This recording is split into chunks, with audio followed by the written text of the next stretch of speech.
Olá, bom dia. Quinta-feira, feriado, dia 19 de junho de 2025. Muito bom dia para você que ligou a TV e está conectado aqui com a gente na Hit TV. Agora são 11 horas e 30 minutos. Seja muito bem-vindo. Está começando Redação Hit, edição manhã, ao vivo. E nós chegamos agora com as principais notícias. Infelizmente, eu abro essa edição trazendo atualizações sobre o conflito no Oriente Médio, porque o maior hospital do sul de Israel, o Soroka Medical Center, foi atingido na madrugada desta quinta-feira por um ataque aéreo iraniano. As primeiras imagens do ataque mostram os estragos na estrutura e também dentro do prédio. Segundo as Forças Armadas de Israel, mais de 120 pessoas ficaram feridas. O Irã lançou ataques contra Israel. Um hospital foi atingido em Beersheba, no sul do país. Outros departamentos do centro médico tinham pacientes internados, foram atingidos e temos 40 feridos, dentre aqueles que estavam no hospital naquele momento. A grande maioria desses funcionários e pacientes sofreu ferimentos leves devido aos estilhaços de vidro, queda de teto e outros efeitos. Todos foram atendidos em nosso departamento de emergência. O primeiro-ministro israelense Benjamin Netanyahu alertou na rede social X que os tiranos de Teherã vão pagar um preço alto por este ataque. Temos respostas para o Irã e seus crimes contra a humanidade e crimes de guerra não vão nos deter. Continuaremos a mudar a realidade.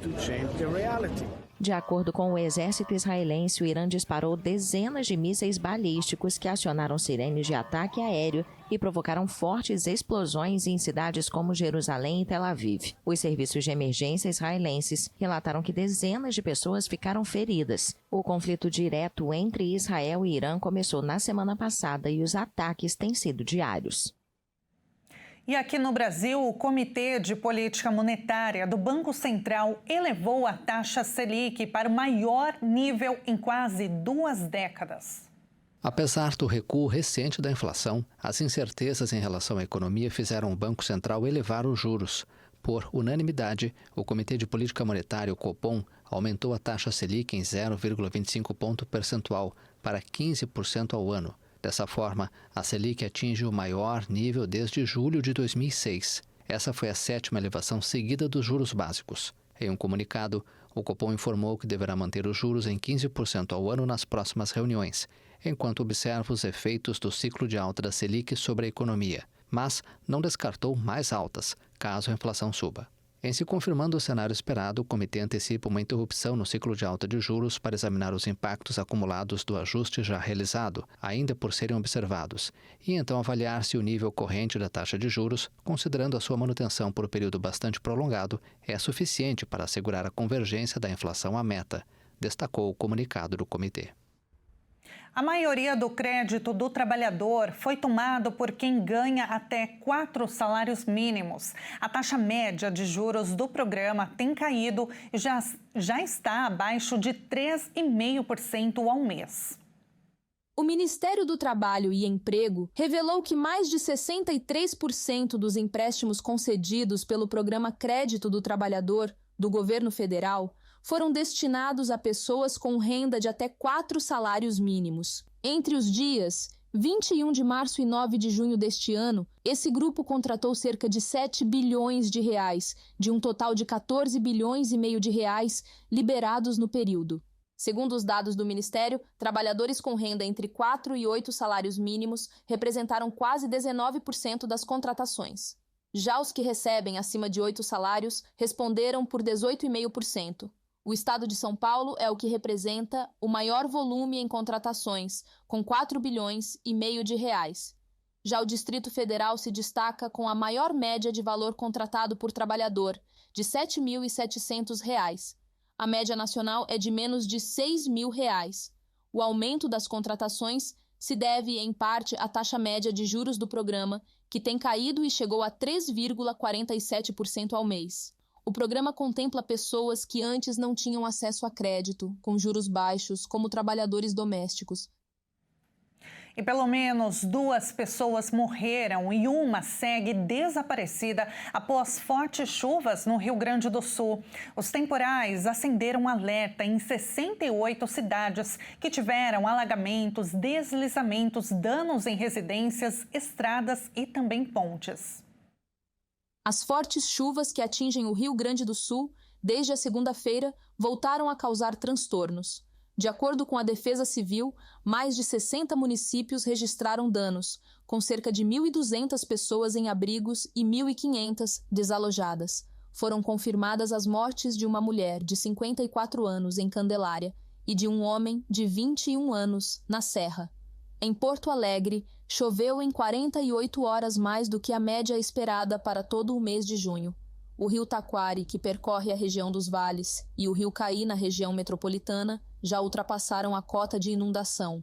Em cidades como Cachoeira do Sul, São Borja e Jaguari, choveu mais de 300 milímetros nos últimos 2 dias. Somente em Jaguari, mais de 1.000 pessoas estão fora de casa. O rio Jaguari, que corta a cidade, atingiu 13 metros, quando o normal é 6 metros. A cidade decretou situação de emergência. Segundo a Agência Nacional de Águas, em Quevedos, na região central do estado, o volume total de chuva em 48 horas foi de 372 milímetros. A Prefeitura de Canoas decretou situação de emergência no município. Conforme levantamento da Defesa Civil, cerca de 35% do território de Canoas foi atingido. A Defesa Civil informou que já enviou itens de ajuda humanitária para as cidades de Santana do Livramento e Jaguari. Também vai enviar materiais para o município de Mata.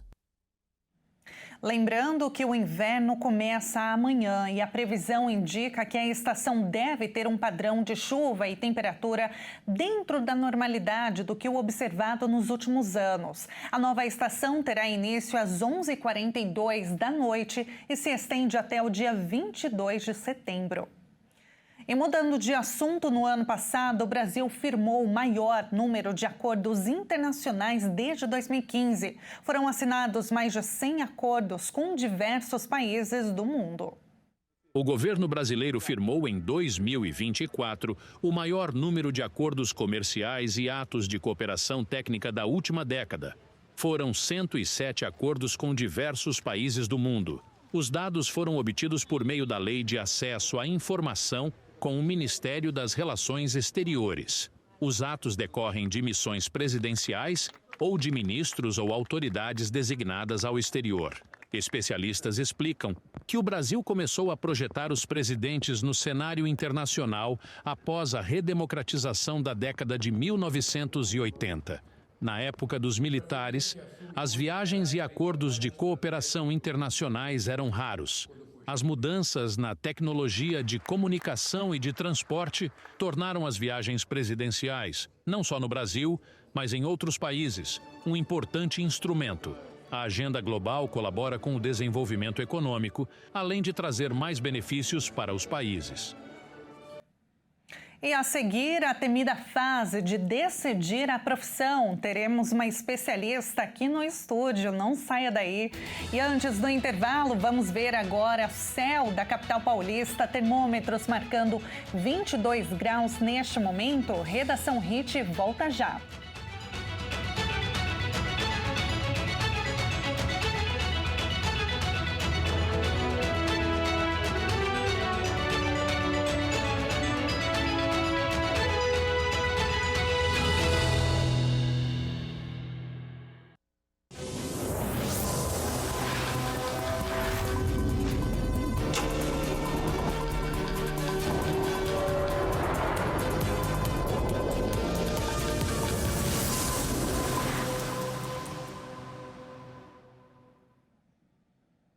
E o Redação Hit está de volta agora pelo horário de Brasília, 11h41.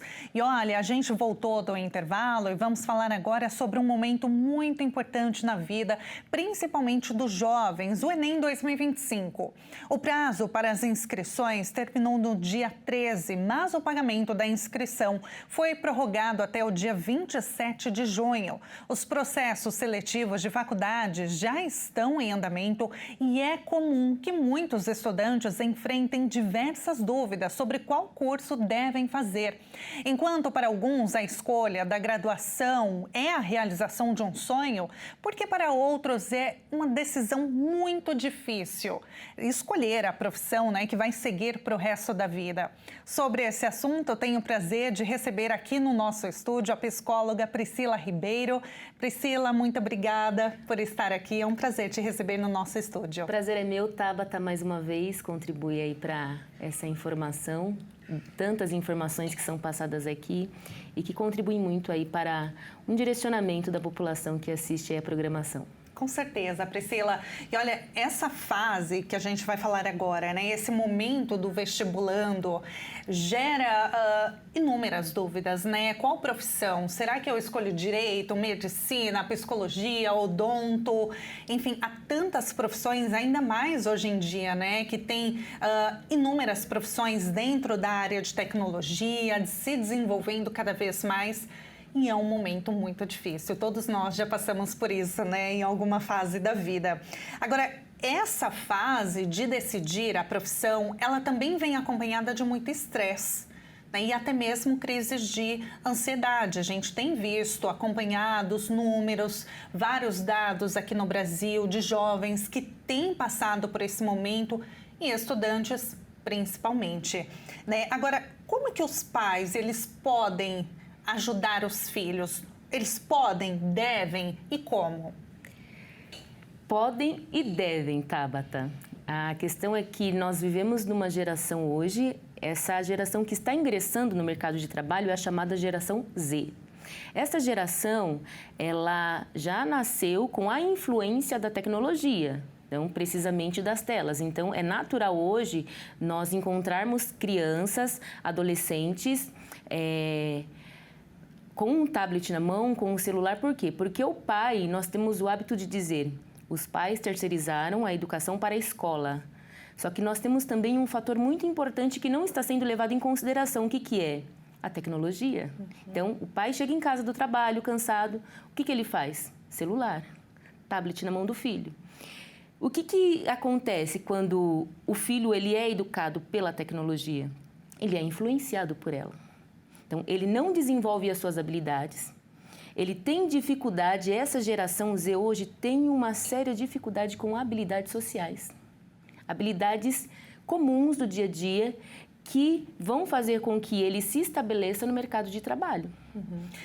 Priscila, nós fomos às ruas para ouvir dos estudantes, como que foi para eles escolher a profissão, se foi difícil, se ficaram em dúvida ou se não, já chegaram ali na hora do vestibular decididos de qual profissão, qual curso fazer. Vamos acompanhar então.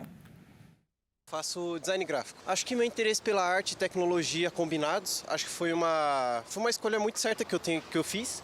Eu entrei na faculdade ano passado e vou me formar esse ano já. Mas eu acho que eu fiz uma boa escolha. Pode ser que mude daqui para frente, mas eu acho que eu fiz uma boa escolha a curto prazo. Faço direito. A princípio foi questões idealistas. Eu queria fazer algo pela sociedade, então eu escolhi esse curso. É engraçado porque a gente ouve dos estudantes, cursos assim, muitas vezes que eles ficam em dúvida que não tem nenhuma relação.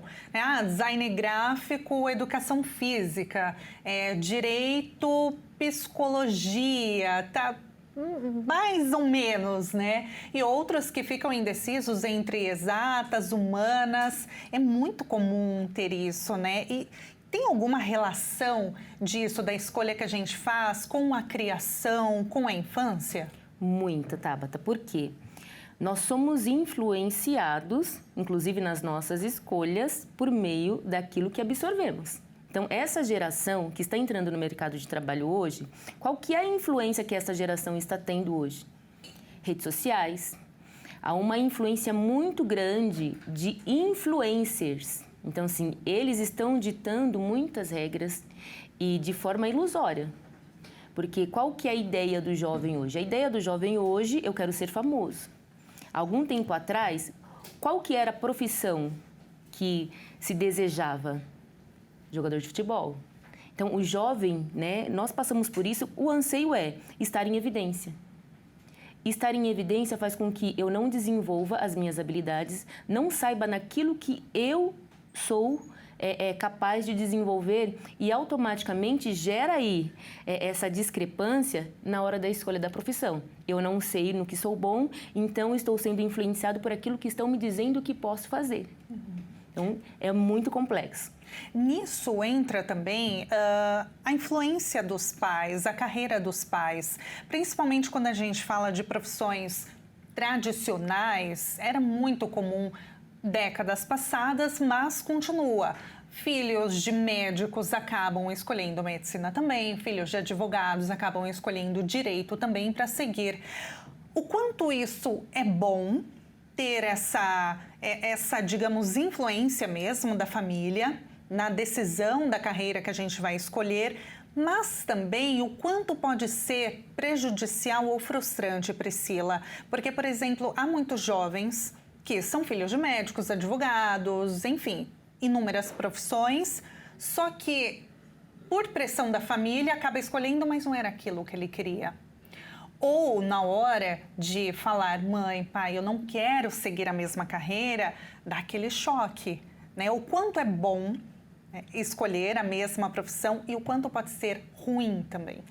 Bom, no que diz respeito ao campo emocional, é bom quando ele consegue desenvolver habilidades, mesmo não sendo a área que ele gostaria de seguir, mas lá na frente ele tem a possibilidade de mudar de área, sem a interferência dos pais. Porque o que acontece hoje é o pai, né, os pais projetando nos filhos aquilo que eles desejaram ser e não conseguiram. Então, isso acontece muito nas famílias. Então, eu quero que meu filho siga tal profissão, por quê? Porque eu desejei e não alcancei. Então, eu projeto no meu filho aquilo que eu gostaria de ter vivido.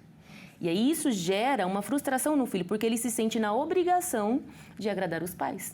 E nessa obrigação de agradar os pais, eu vou fazer uma escolha a qual eu não gostaria de fazer. Mas eu preciso agradar os meus pais. E aí é onde nós falamos do quê? Dos transtornos emocionais.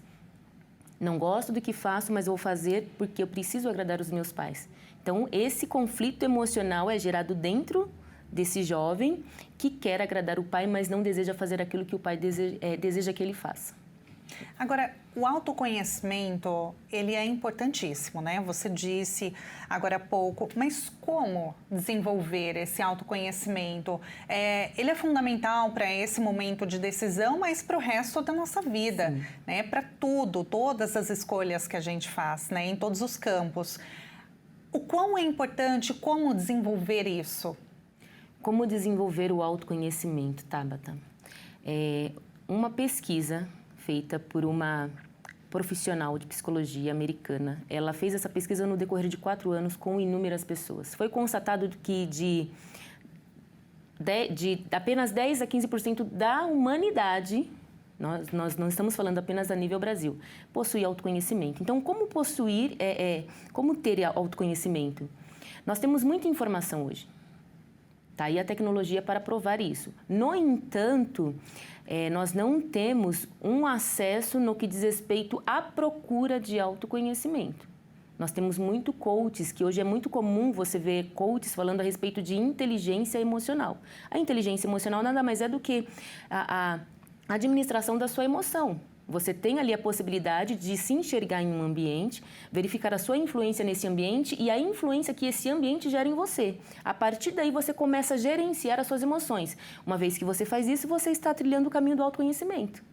Então, o gerenciamento das suas emoções é você saber lidar com as questões em todos os ambientes em que você está, de modo que você busca um equilíbrio e esse equilíbrio faz com que você tome melhores decisões na vida e também nas interações sociais. Isso é muito importante. Coisa que não só o jovem, mas está escasso na humanidade hoje, né? A população está escassa disso. Eu ia focar nesse ponto, Priscila, porque você disse a humanidade está escassa disso, mas os jovens, essas novas gerações, vêm acompanhadas da tecnologia, né? Já nascem conectadas e a gente tem visto atualmente um crescimento de um movimento. Se tudo der errado, eu viro CLT. No boletim das 11 horas, a gente até comentou sobre esse assunto no jornal Toda Hora. 11 horas da manhã, ao vivo, de que os jovens eles estão indo por esse caminho, desenvolvendo esse pensamento de que ser um trabalhador com carteira assinada é uma regressão. Eles estão criando uma aversão a isso. Como isso é prejudicial? A gente tem visto, né? O Enem, ele sempre bate recordes de inscrições, o que é algo muito bom, né? Mostra que ainda os jovens estão querendo ter uma profissão, uma garantia, né? Ou mesmo o conhecimento, mas cresce esse outro movimento, por outro lado, de jovens que veem influenciadores digitais, um exemplo de sucesso, um exemplo de vida. Agora, como mostrar e o quanto isso é ruim, né, para os jovens? Há uma dinâmica de comportamento que foi instalado após a tecnologia. Qual é essa dinâmica de comportamento, Tabata? É a facilidade. A tecnologia, embora ela seja muito boa, então é muito importante saber usar e absorver as informações que vão acrescentar, né, que vão agregar na vida do ser humano. Para a população, né, para esses jovens, essa geração Z que nós estamos mencionando aqui hoje, para essa população é muito complexo. Por quê? Porque com a tecnologia, nós falamos também de facilidades. Então, o que essa geração quer hoje?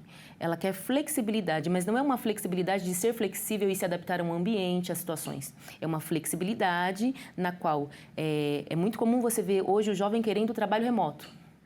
Eu quero trabalhar em casa, num horário que eu escolho e com um salário muito bom, e eu não preciso interagir com as pessoas. Então, o prejudicial disso, o que é?